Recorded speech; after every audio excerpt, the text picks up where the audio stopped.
Bom dia, mulheres. Hoje é o nosso terceiro dia. E diferente dos áudios anteriores, dos 2 livros anteriores, sim, nesse haverá leitura sábado e domingo também. Porque vamos correr contra o tempo? Nossa ideia é que a gente consiga finalizar. Não sei se vai dar. A meta é essa. Vamos ver se a gente consegue. Vamos ver se nossa leitura é tão veloz quanto os pés da corça em direção aos lugares altos. Vamos lá? Ela atravessou o primeiro campo cantando e já estava na metade do segundo, quando avistou o primo Covardia vindo em sua direção. Pobre grande medrosa! Por pouco se havia ela esquecido completamente da existência dos horríveis parentes. E agora, bem à sua frente, surgia o pior de todos, o mais detestado, o mais evitado. Seu coração encheu-se de terrível pânico. Olhou para os lados à procura de um refúgio, mas não havia mais tempo. Era óbvio que Covardia vinha ao seu encontro, com passos apressados. Num minuto, já estava do seu lado. Com um horror que lhe feria o coração, ela o ouviu dizer: "Bem, encontrei-me finalmente, priminha. Enfim, vamos nos casar? O que acha?" E dava-lhe beliscões, a princípio de brincadeira, mas depois maldosamente, a ponto de fazê-la ofegar e morder os lábios, reprimindo gritos de dor. Trêmula de terror e aversão, ela se afastou dele. Foi a pior coisa que podia ter feito, pois era o seu patente medo que o encorajava a atormentá-la. Se pelo menos ela conseguisse ignorá-lo, ele desistiria logo de aborrecê-la e sairia em busca de outra presa. Em toda a sua vida, entretanto, ela nunca conseguira ignorar o medo. Agora estava absolutamente além das suas forças esconder o terror que a dominava. A palidez de suas faces e o susto dos seus olhos estimulavam Covardia a seduzi-la. E aqui estava ela, sozinha, inteiramente em suas mãos. Ele segurou-a, fazendo a pobre priminha gritar freneticamente de dor e de medo. Porém, de repente, Covardia soltou-a e fugiu numa imparável carreira. O pastor, imperceptivelmente, se havia aproximado deles. Sua face austera e os seus olhos faiscantes, mas o grande cajado em sua forte mão erguida foram mais que suficientes para espantar o fanfarrão. Covardia, como um escorraçado patife, fugiu sem destino para longe da vila, impulsionado por um só desejo: encontrar um lugar seguro. Grande medrosa debulhou-se em lágrimas. Naturalmente, ela devia saber que Covardia era um insolente e que para fazê-lo correr bastava que ela erguesse a voz chamando pelo pastor.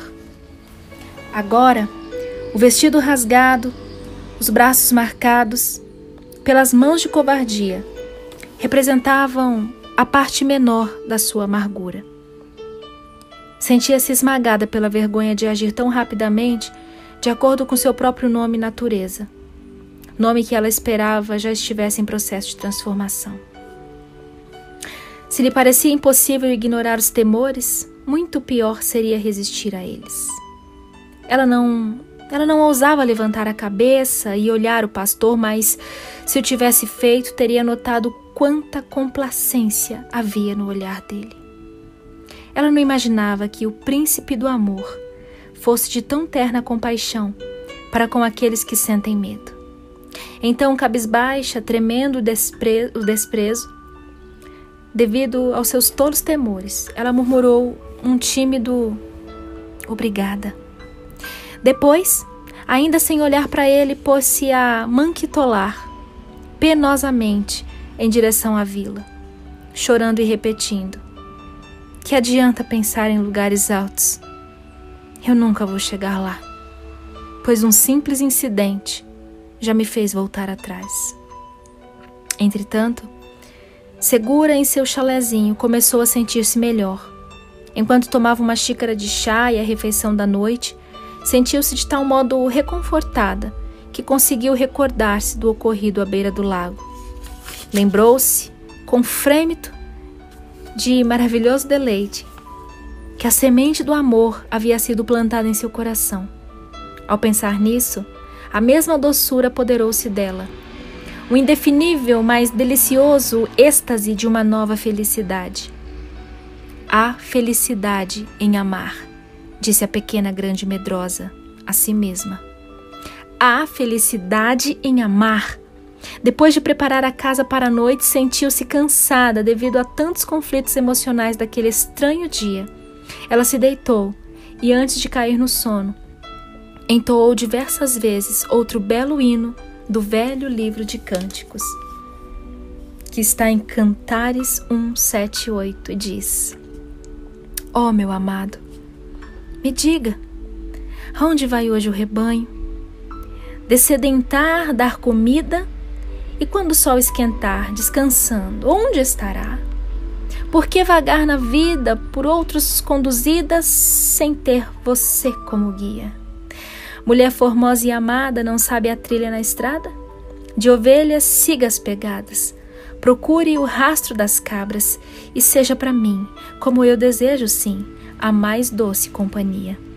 E então ela caiu num profundo sono. Capítulo 2. Invasão dos temores. A grande medrosa acordou bem cedo no dia seguinte, forte e corajosa. Seus temores se haviam dissipado e seu primeiro pensamento foi: é provável que hoje mesmo eu comece minha jornada para os lugares altos na companhia do pastor. Encantada com essa ideia, envolvida nos preparativos da viagem e sempre cantarolando, ela mal conseguiu tomar o café da manhã. Desde que a semente do amor fora plantada em seu coração, cânticos de alegria pareciam fluir do mais íntimo da grande medrosa. E os que melhor expressavam essa gratidão e nova felicidade eram os cânticos do velho livro usado pelos pastores, enquanto guiavam os rebanhos às pastagens. Assim, enquanto se preparava, seguindo as instruções do pastor, cantavam uma dessas canções. Cantares 1, 12, 15, 5 e 6. Enquanto à mesa o rei está, meu nardo sua essência exala. Aromas raros, nobres ervas, aos pés do rei vem derramar. Muito grato amor quero doar a quem tão pobre serva amou. Ó filhas de Jerusalém, eu sou morena, bem morena, da cor das tendas de Quedar. As sedas finas das cortinas de Salomão faço lembrar. No corpo trago do pecado as marcas, mas dentro em mim o amor gravado está. Não reparem minha cor, pelo sol tostada sou. Meus irmãos, com preconceitos, lá de casa me expulsaram. Para as vinhas me mandaram como guarda, mas a vinha, que é minha, me impediram de guardar. Uso vestes de nobreza, sua graça derramou. Sobre mim sua beleza. Sou inútil, tão carente, minhas máculas não vê. Ó em mim só a beleza que terei. De tempos em tempos, enquanto continuava seu trabalho, o coração da grande medrosa agitava-se de entusiasmo, em parte pelo temor do desconhecido. Mas sempre que se recordava do espinho em seu coração, ela tremia da cabeça aos pés, com a mesma sensação de misteriosa doçura.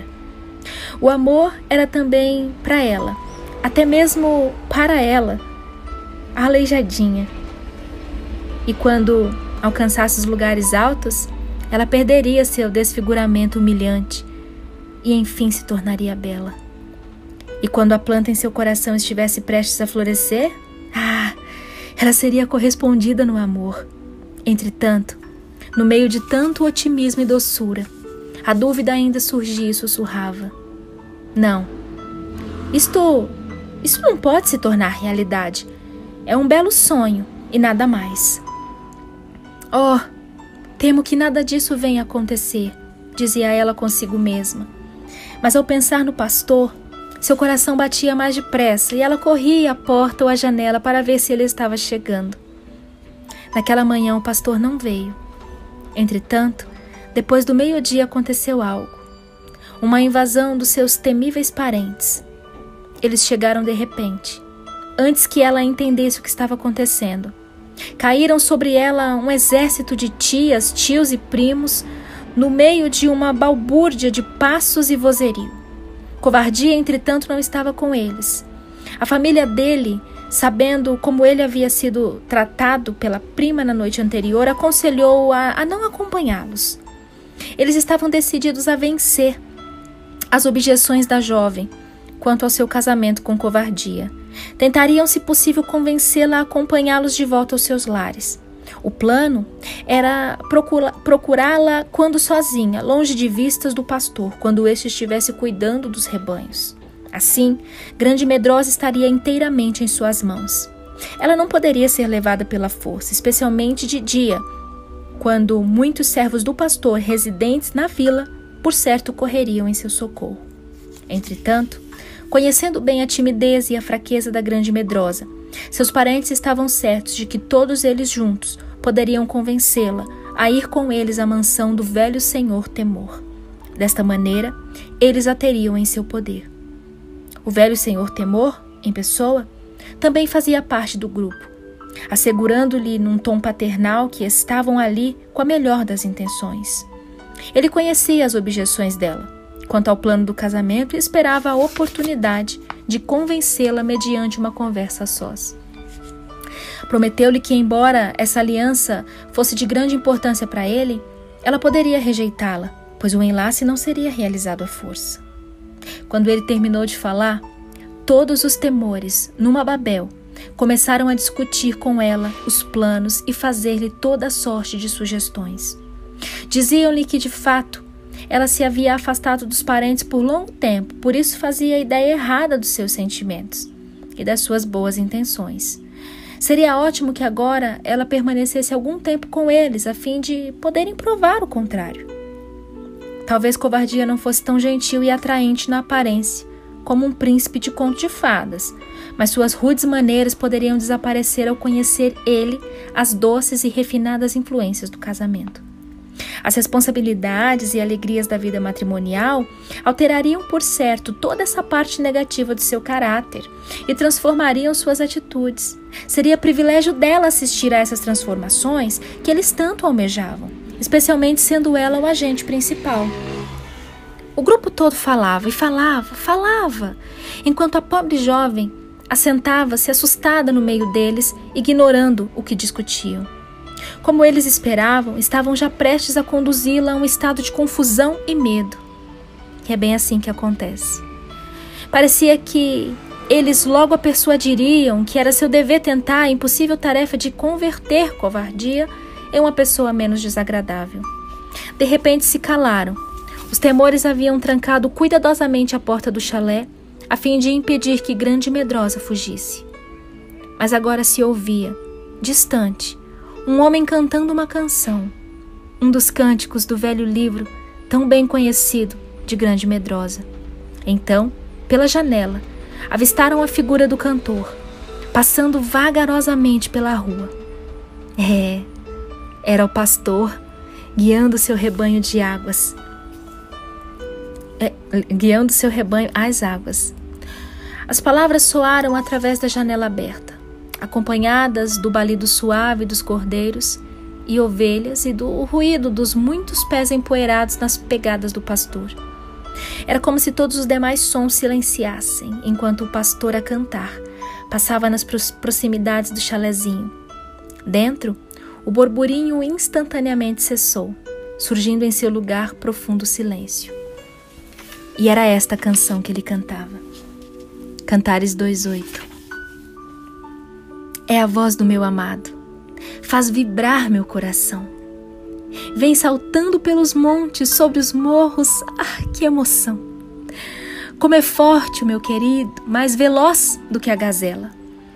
Ele acena para mim através de uma janela. Levanta, minha eleita, o meu convite aceita, pois o inverno já passou, a chuva está desfeita. Há flores sobre a terra, as rolas arrulhando, os pássaros cantando. Chegou a primavera. A figueira deu seus pomos, nas videiras saltam flores, exalando seus aromas. Levanta e vem, exijo, formosa, humilde pomba. É certo que te escondas, se em tudo há regozijo. Teu rosto quero olhar, tua voz quero escutar.